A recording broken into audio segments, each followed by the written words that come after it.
Hello, Kay. Hello, Sharon. Hello, Tamazin. Nice to be here. Good to see you, Thomasine, and you, Kay. Hi, Sharon. So, the first thing we were going to look at is the intergenerational or transgenerational trauma because we touched on it last time. And I know, Kay, that you had some things to say about it. Did you want to start us off?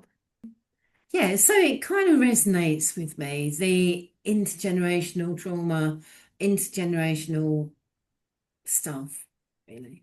And I've always felt like this feeling, since I've been counselling and having my own counselling and training and everything else, and the research I've done on intergenerational trauma, it kind of makes sense. It fits into the puzzle.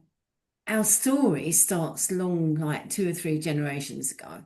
My my grandma only knew all these details after in lockdown. We did some research on the family, and we realised that my gran come from Ireland when she was 17 and married my grandfather, who was 64. And he already had a family. I remember my dad talking about Aunt Dinah, and she liked him, but she wasn't his aunt, she was his sister.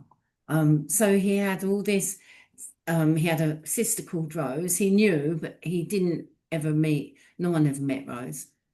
She was crazy, apparently. It's, family history. She was crazy. And no one ever met her. And then my dad and his sister got left in a children's home when they was, I don't know, young, 6, 7, 8, 9, 10. But then his mum went back for him. The granddad died. We don't know anything. We don't know much about him. We just found out that he's buried in East London now. But no one ever knew. My dad didn't know where he was buried or even if he'd died. Apparently, he died of a broken heart. That was the folklore story. He actually died of a heart attack, so it was close. So there's all these feelings that I've always had, fear of authority, and I'm guessing that comes from, if we're thinking about how the intergenerational trauma gets passed on, the pathways in the brain are already made at like pre-birth, pre-conception, like it's made from the last generation. A um I had an all right childhood.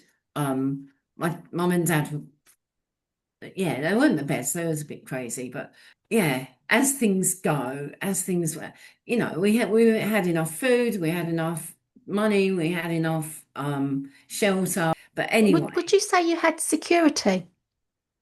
yeah, yes. But my mum was emotionally unavailable. She was very she used to like burst out into like a volcano, erupt over little things. One day that, a little thing would be all right to do, and then the next day it wouldn't, Oh, depending on her emotional state.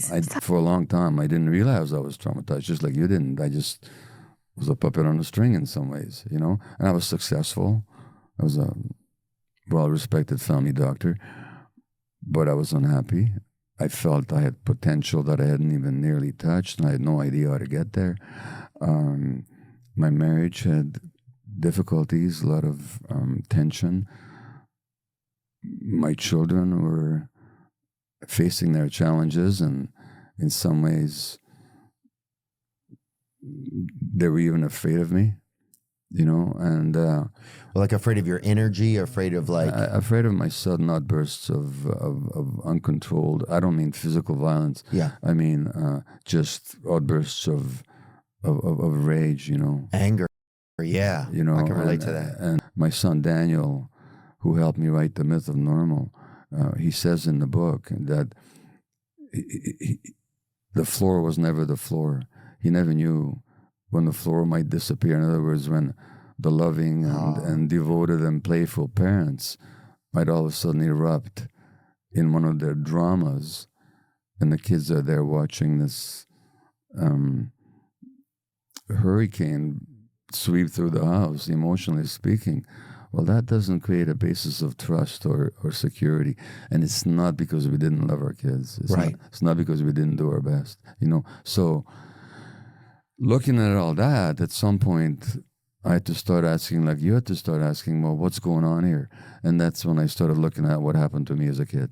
So it's the unpredictability, isn't it? And the unpredictability causes uncertainty and insecurity. Yeah. Although we had enough, like we had a lovely home, we had a lovely parents. They used to take us on holiday. I had horse riding lessons and piano lessons and all that sort of stuff. My mum couldn't regulate her emotions, but then looking at her upbringing is why. And my dad as well was more grounded, but he was put in a children's home and left there for I don't know how long. And back then, I mean, he was born in 1918. It was probably not very nice. I'm thinking like Oliver Twist. I don't know if it was. Imagine it would be like that. Yeah. So I don't know how it would be, but it probably wasn't very nice for him and his sister. Well, being abandoned by your parents. Yeah. And being rejected or feelings of betrayal. Yeah. I just can't even begin to imagine what that was like in 1918 because no one would have said, how are you feeling? What's happening for you? Exactly. His mum did go back for him. She married again. Because I guess in those days there was no social services or no benefits or anything like that. And I think she married this first man, my granddad, because he probably had some money, could help her. And then that didn't work or he died. No, I think he died after they split up. But then she married someone else and she went and got the children back. So there's always been this like fear of authority, some kind of abandonment. Although I think I was like emotionally, they couldn't. My dad was more there emotionally for me than my mum couldn't do it. Sometimes she could, ambivalence. So it was an ambivalent attachment. I had an addiction. I had a drug addiction. The addiction wasn't your problem. Your addiction was your attempt to solve the problem. And the real question is, how did that problem develop? How come it's 7 billion human beings in the world you felt lonely? How come you lacked a sense of agency, control, authority in your life? Why were you in so much emotional pain? And everything you've said, the loneliness, the lack of power, the lack of control, the anxiety, these are forms of emotional pain. So my mantra on addiction is not why the addiction, but why the pain. And then I had to leave my children for a while. And I went back and got them. And then, how old were your children? Do you mind me asking, Kay? How old were your they were 9 or 10. About the same age? Yeah. About the same age. I'm not sure Because when my dad was left, but no. Because there seems to be a really weird pattern in families like that. All the things that happen, whether it's an addiction or children being left or people dying, they seem to happen in the same time spans almost. It's a bit strange sometimes. You can see people that have had sort of every 12 years they have something happen in their life, and then the next generation, every 12 years they have something happen in their life. Definitely. Yeah. And do you have anything like that? Do you have, or Sharon, can you kind of piece the pieces together, or do you know anything about your history? Not so much personal, but I was listening to the book It Didn't Start With You that you recommended. And it's interesting. The part that I just heard was this guy that seemed to be repeating what his father had done. He wasn't aware he was repeating it, but the life path was exactly the same. And once they analysed it, and then he broke free of it. But as Thomas said, it does tend to be that way. And I'll be honest, when I first heard it, like you said, the pattern starts 2 or 3 generations ago. That to me is like, whoa, No, no, no, no. And yet it is. And it's scientifically proven, and there's data to back it up. So it's not just all heebie-jeebie stuff. It is scientific. But yeah, I think it's really, really common. I mean, I can think of so many people that have had something about their mum or their dad where they think, well, I would never have done that. If I was in that situation, I would never have done that. I would have done something different. And then put themselves in exactly the same situation. And then they realise, no, they can't have done anything different. That's what, there is no magic wand. There's no easy solution. Their parents could not have done any better than they did. And then they recreate that situation as a way to sort of improve what their parents did. And I'm sure it's not even subconscious. It's like you say, it's running through them like a stick of rock in their DNA. I think it is in the DNA, isn't it? Yeah, and the circumstances might be different. I was just thinking about you, Sharon. And has that happened in the past? Like some sort of abandonment through a death? It can be anything. The circumstances are not the same, but the actual outcome is the same. It's made me think you saying that. So I had my stroke when my daughter was 3.5, and she would be fine with me saying it. She felt abandoned. She didn't know she felt abandoned at that time, but just she did feel abandoned. And she knows now that it wasn't my fault, but that doesn't change how you felt. And although it didn't happen to me, my mum, when her mum left her a lot with her grandma, because my mum's dad, Gran's husband, had died in the war. So Gran had to work all the time. So from a young age, Mum lived with Grandma. And yeah, my Gran used to go home there, and but there was times where she'd move to London and leave my mum with Grandma. So and when you look at the I nearly said neediness, but you know that need for validation and that reassurance, they are similar in a way. It's that insecurity that's sort of the roots of the insecurity come about from not having the secure adult parent. It's a little bit, it's not easy to explain that. I mean, it is easy to sort of explain why if someone was a single mother and their mum was a single mother and their mum was a single mother, it would be easy to understand how their beliefs about men, their beliefs about relationships, and then they would then choose a guy that's going to walk off and leave them and abandon them because that's what they believe men do. That's logical. But this other thing where people find themselves in a position where they have to leave their children, that's not logical, is it? When the generation before has had to leave their children through no fault of their own, right? There's no link there between, oh, well, you were taught to leave your children. No, that didn't happen. Is it nurture that, like Gabor Mate talks about, ADHD can, it is in the DNA, but also it's nurture. I think really it's a bit of both. It's in the DNA because the nurture was never there from the last generation, probably. I don't know, it's a bit beyond me, but when you look at your patterns in your history, can you see it? Can you see, oh, well, I did abandon my children. I was mentally unwell. And I did go back for them, exactly like my grandma did.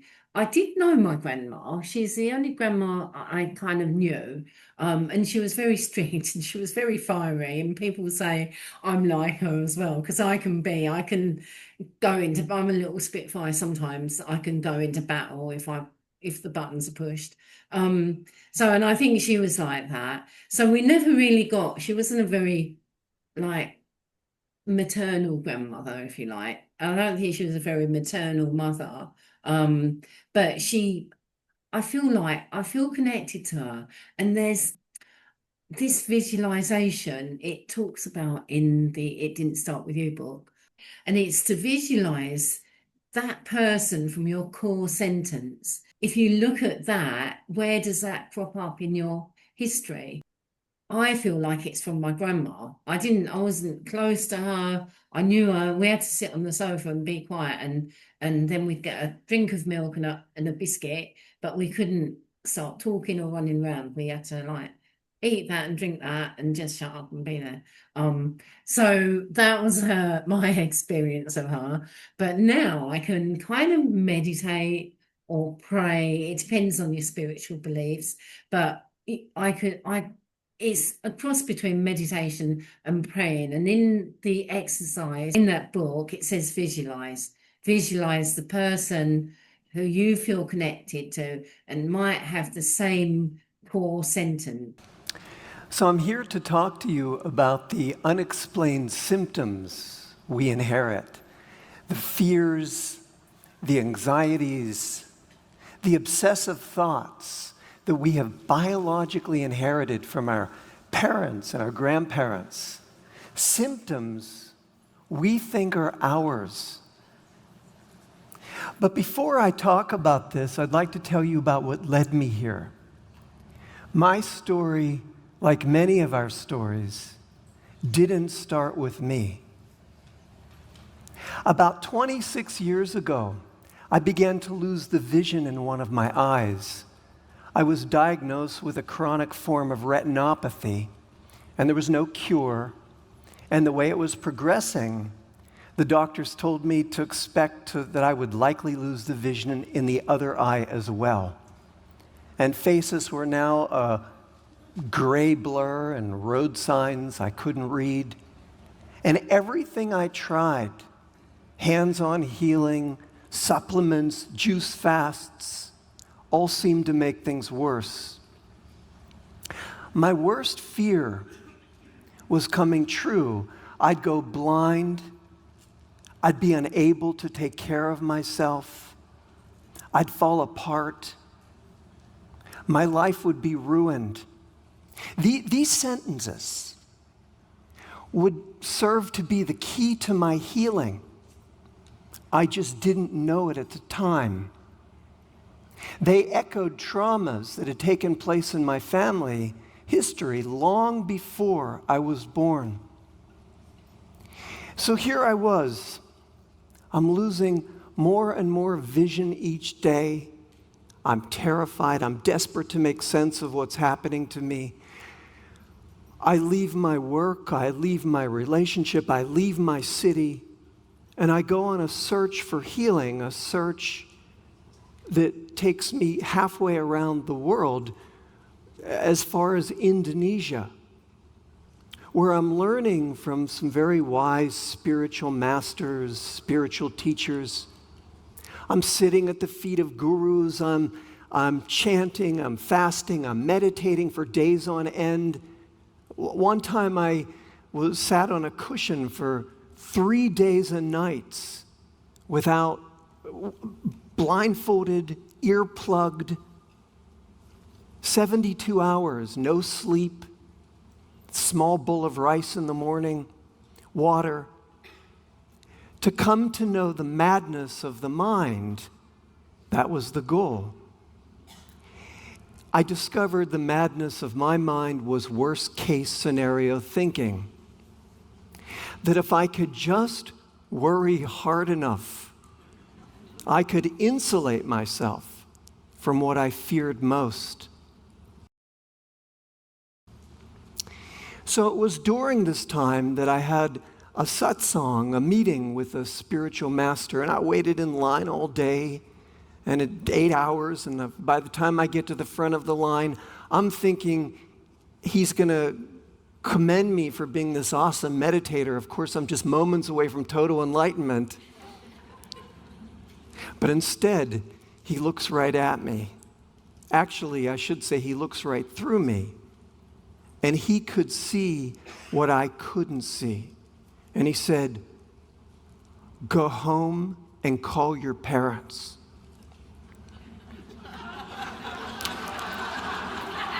Now, I was pretty livid, as you can imagine, because I had given my parents up for spiritual parents, divine parents, better parents, all these spiritually wonderful men and women who are guiding me to the next level of awakening. So I figured he was wrong, and I sought out even a greater spiritual master, one who imbued hundreds of people with his heavenly love all day long, and some waiting in line again all day. And I get to the front of the line, and the exact same words: go home and make peace with your parents. Well, this time I listened, but I just had no idea how I was going to do this.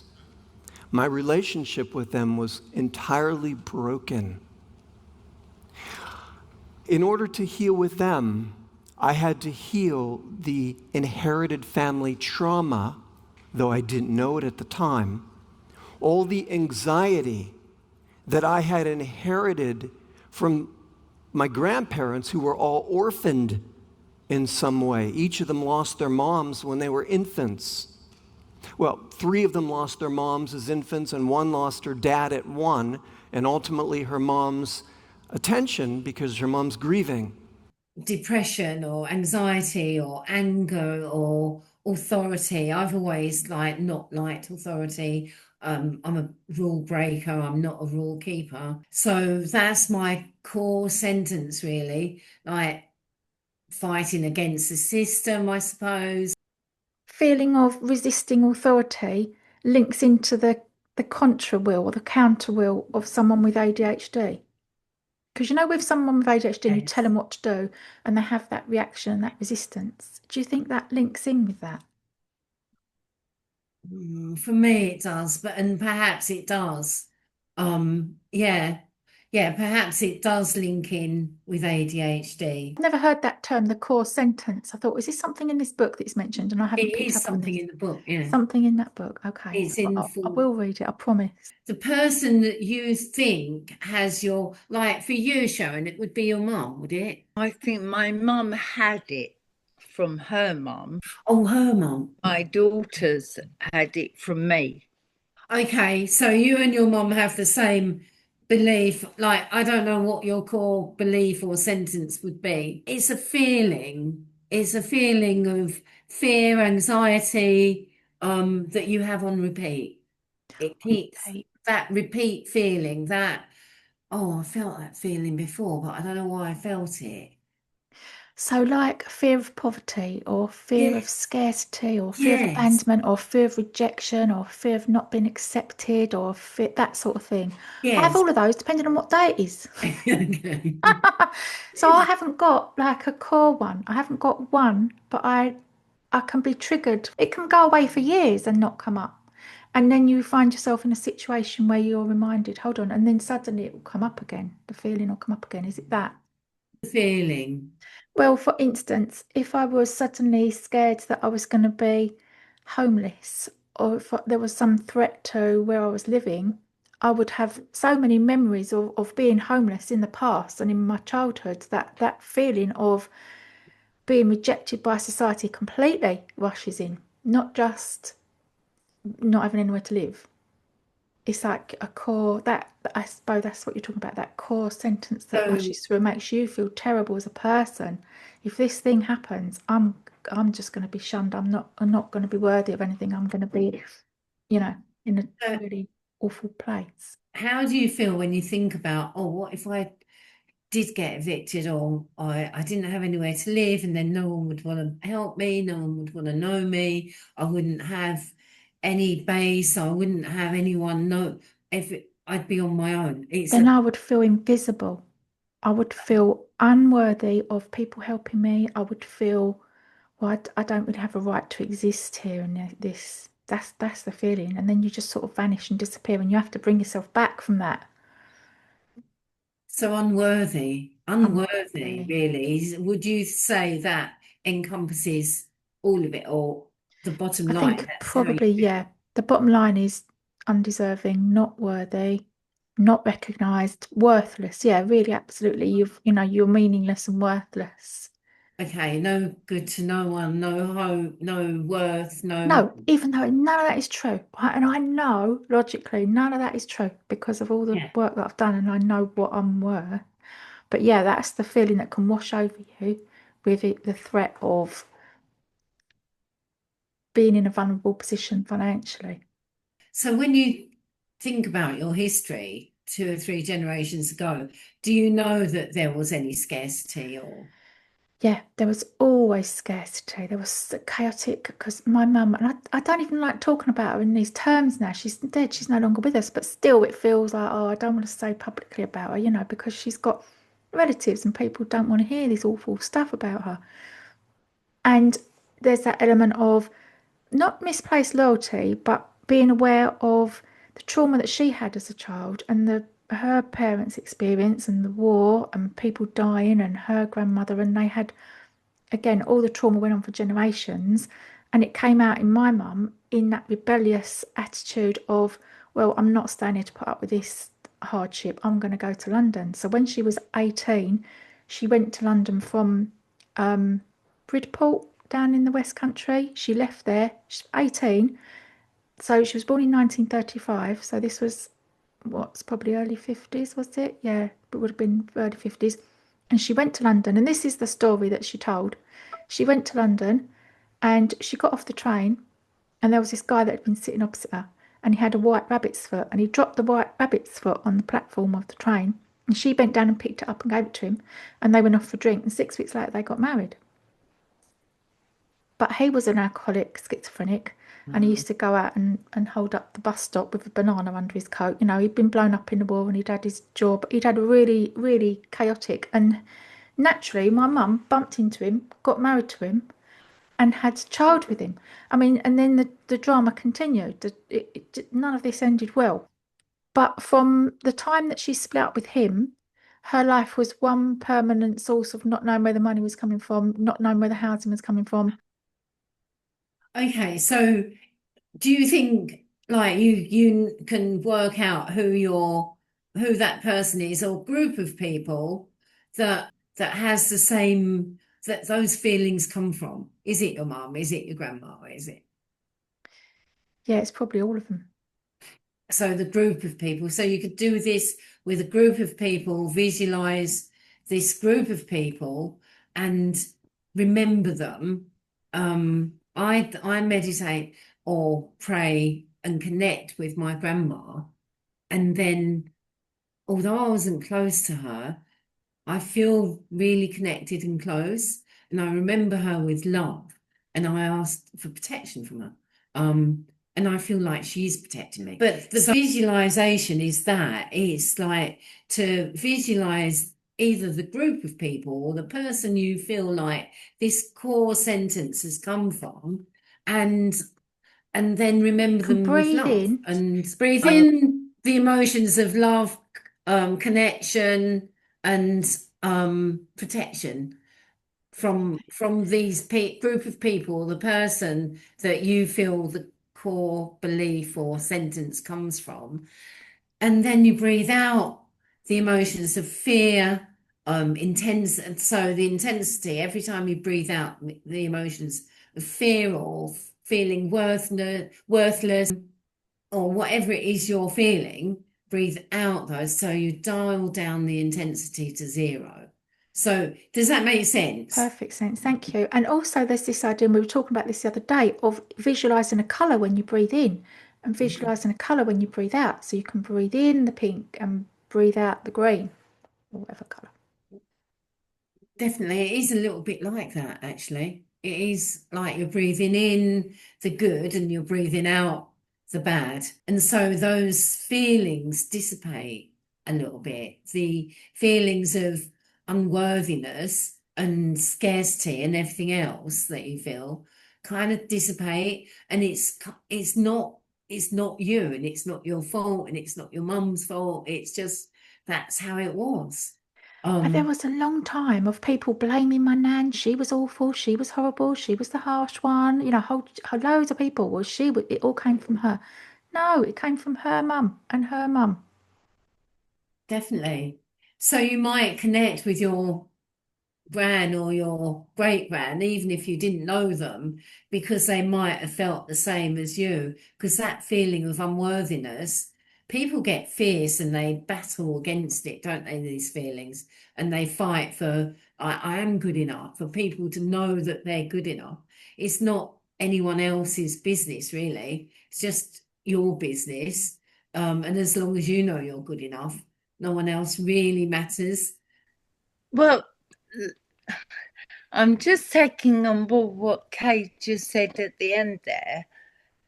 No one else really matters, and yet they do. They don't, shouldn't, but we carry it, don't we? And I don't know where I get mine from. I'm going to have to reflect some more. But my thing, and I don't know my sentence yet, but I have always felt the need to be independent, be able to provide, be able to look after me and obviously my offspring. But before I had children, I had this drive that needed to validate and to be, yeah. But I always care, shouldn't, but care what I appear to be to others.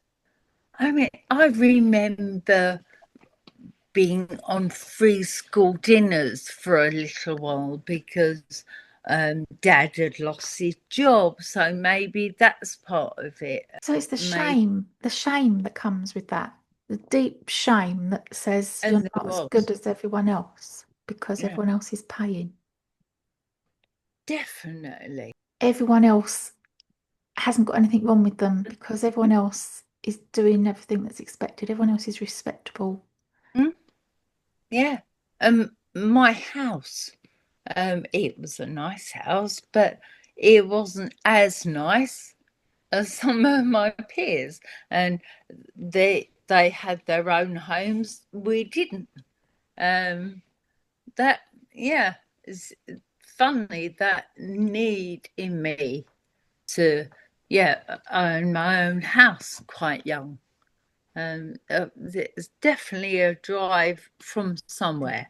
And if you can like dig into your history, the stuff that you don't know, you're not aware of, like I think you can research it, isn't it, on Ancestry or somewhere, like you can get the census and like who was living where and who married who and yeah, what happened to them.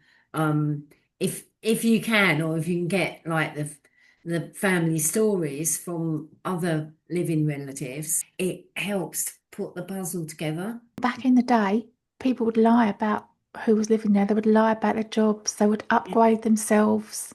Yeah. They wouldn't be a cleaner. They'd be the housemaid, right? You know.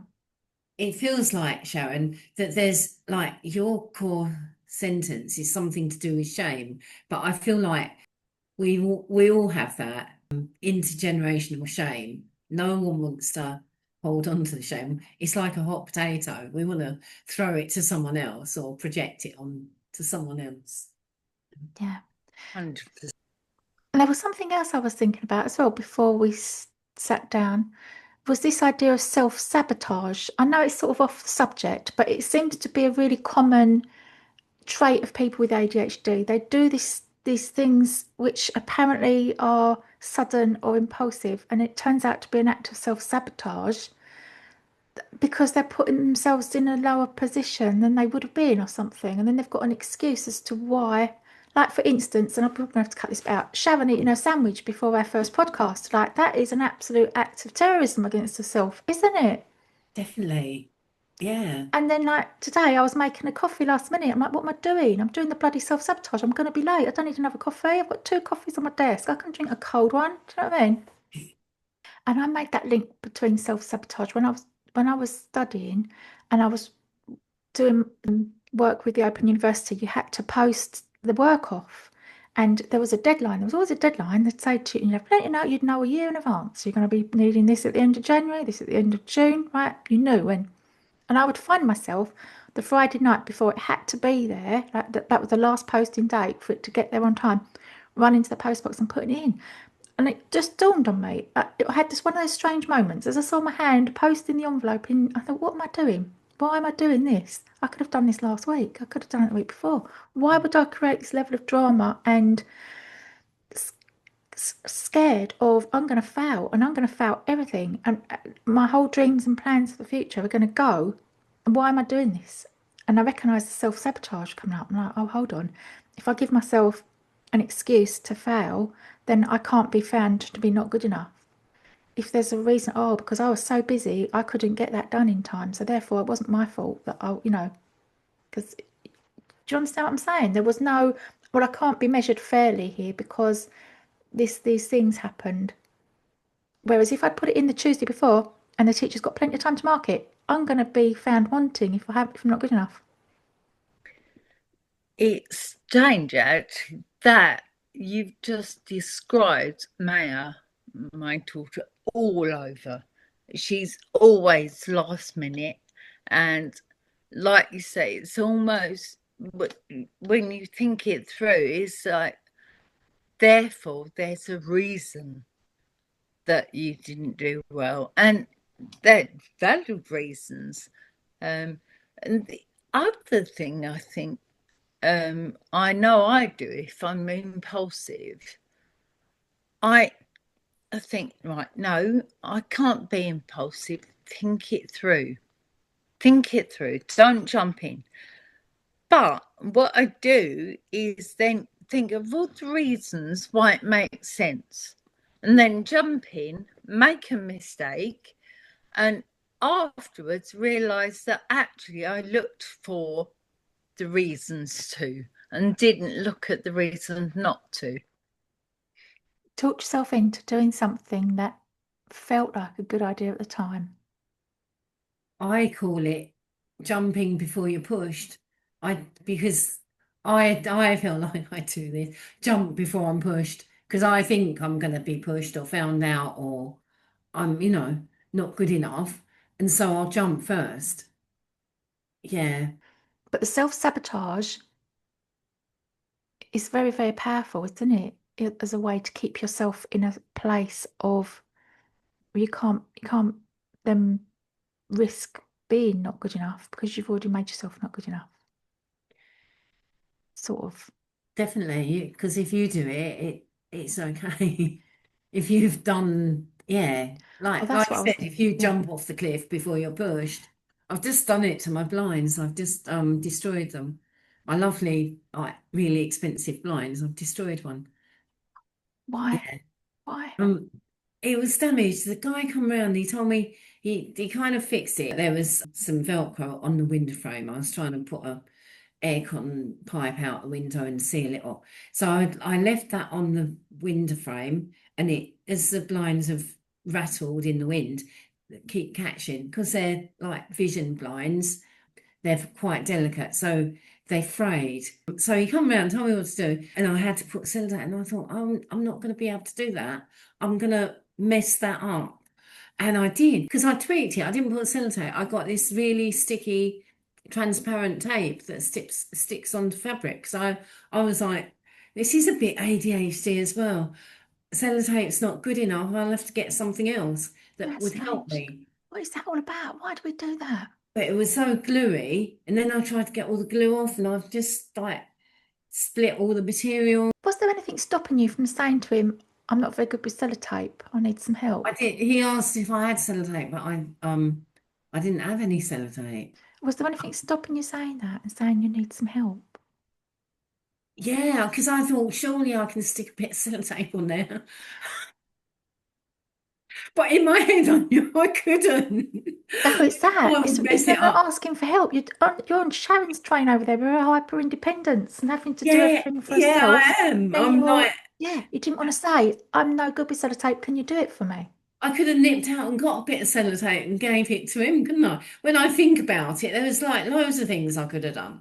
And I think that's a very powerful, that's part of that sort of addiction thing, isn't it? When you're on the roll and momentum's building and this is the path you've taken, even though you know it's the wrong path and you should have done that, how do you stop that mid-flow? It's like you might as well get wild horses under control. How do you stop that chain of events when you know you took the crossroads back at that, not saying you needed sellotape and could we sort this problem out? You solved your own problem with another problem.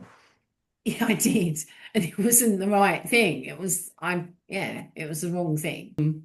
But it is a part of that addiction, isn't it? But also ADHD is very much like it links into the addiction. It's that impulsiveness, isn't it? And probably a bit of I can't ask for help. So thinking about the intergenerational stuff, do you think that people can heal from the intergenerational trauma? Do you think that there's some wounds run so deep that you can't heal them? What have you found that you've been able to heal some of the trauma? I think because it's shame-based, I think all this trauma is shame-based. Like Sharon was saying, it feels like, or it sounds like shame to me. You can't ask for help, you've got to be independent, you have to have your own house and like be of a standard because you can't allow anyone to see the shame underneath.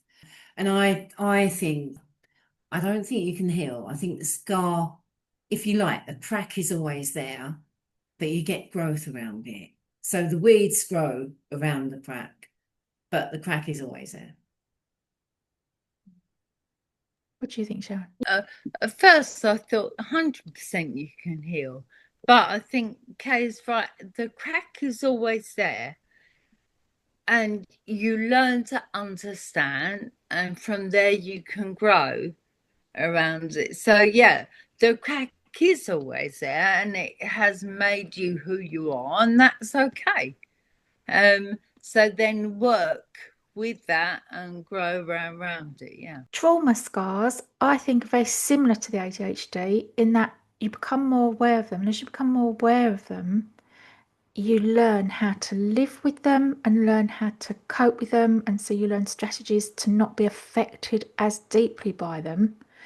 But are they healable? I don't know. We've got no way of knowing, have we? Because there's not much research done or people's life experience of having a very traumatic. Although Dr. Gabor Mate, at the age of 80, still says that his traumas rear up now and again. Let's have a quick look at the lightning round questions. Let's start, Kay. Coffee, tea, or energy drink? Tea. Tea. Sharon? Coffee. Coffee, same for me. Kay, morning person or night owl? Morning. Oh, yeah. Sharon? Morning. Yeah, I think I want to be a night owl, but I stick to being a morning person. What's your go-to focus hack when you need to get something done? Okay. I reckon it's dictating instead of typing. Okay. Sharon? That and a small window of time. Having like a little deadline. My focus hack is using my to-do list and pretending it's a job. So I pretend, right, I've got this job to do, there's a boss, somebody's going to come and expect it from me, I've got to do this, I've got to do this. So I don't give myself an option. What's one app or tool you'd recommend to someone with ADHD? Alexa. What do you use Alexa for? To remind me. Remind me I have a doctor's appointment, or remind me I need to send an email. I tell Alexa even if I run out of something. But I also use my phone calendar for everything. I use my phone to put alarms on throughout the day so I know when I've got to do something. Yeah, I have the alarm on. I also do a to-do list in a different colour felt tips. I do put everything in the calendar, but sometimes I don't look at it. I have my own little book for my to-do list. So every day I start a to-do list and every day I have a new page. You say you don't look at it. I put everything in my calendar and then set it to remind me an hour before or the day before or whatever. So I have alerts as well. Alerts, yeah. If ADHD had a mascot, what do you think it would be? I think it would be a bird in a cage that doesn't shut up. Yeah, when we won the World Cup in 1966, we had a little mascot called Football Willie, I think. And he was great, and everyone knew him and loved him, and he was like a superhero. So I think we should have a superhero for the mascot. I think it would be cartoony, and I think I like the idea of a superpower. As you said that, I'm thinking about a cartoon octopus, because you'll be doing 8 things at once with the octopus arm. Yeah, like that idea. Okay, what's one piece of advice you'd give to your younger self? Oh, God, ask for help. Ask for help. Okay. Sharon, what's one piece of advice you'd give your younger self? Trust in yourself. Yeah, that's one thing I would say to myself. When you know it's the right thing for you to do, you don't listen to other people's opinions or voices telling you that that's not the right thing for you to do. What's something you love about working with people who have ADHD? Probably their openness or their energy. I know they can have like ambivalent energy up and down, but I think their energy is quite positive, and they're quite aware sometimes of themselves, what they could do and what they couldn't do. The energy, the vibrancy, the excitement. I realise that's not all the time, but it is that I love. I love the idea that often they're willing to try new things because that's how they are. They like that newness. I love that. Yeah, I like working with ADHD clients because they're, like I say, okay, they're self-aware, and a lot of them are very creative as well. They've got this side of their mind that allows them to think outside the box or do creative jobs, and they've got lots of interesting life experiences often, lots of different jobs they've had often. And so, yeah, there is that lots of variety that comes with a person that's got ADHD. People are explorative, and they're not scared and want to stay the same and safe. They want to try new things. Yeah, they are the explorers of the world, aren't they? And they are impulsive. So that's part of it. So it's that impulse. Oh yeah, let's do that. Let's go there. Yeah. So what book or podcast or show you'd recommend to listeners who want to learn more about ADHD? The E4 documentary called Sam Thompson, Is This ADHD? So he now serves as an official ambassador for ADHD UK. And he speaks about his ADHD as if it is a superpower. Okay. I love Roxanne and Richard. Richard Pink. Yeah, thank you. Pink.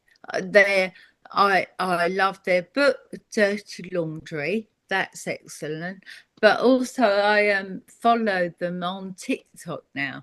And they are such an inspirational couple. Yeah, I love their TikTok. I'd recommend Gabor Mate and his Scattered Minds, and the Small Talk book by Richard and Roxanne Pink. They're my go-to places. So last question, describe ADHD in one word.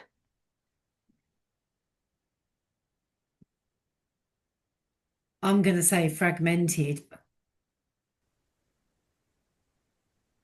I don't know whether this word's very good, but I would say a bit chaotic. Chaotic. But yeah. I don't know if that's a good word for it's a good this. Word. It's definitely a good word. Chaotic, I think chaotic. Definitely chaotic. I would say scattered, as in the scattered minds bit. Yeah. Well, it's lovely to see you both here. We've got to try and say goodbye this time, because last time we didn't say goodbye on our podcast. We just vanished. We just all ended and vanished. So thanks ever so much for being here. And we'll do it all again in a month's time. And if anyone's got any comments or anything they want to say, just please do feel free to write it down below. And also there's links in the description of how you can contact Kay Cohen and how you can contact Sharon Hallwood and me, Tamsin Blake. If you want to contact any of us for sessions, you know where to find us. Bye, Tamsin. Bye, Sharon. Bye, everyone out there. Bye, both of you, and bye, everyone out there.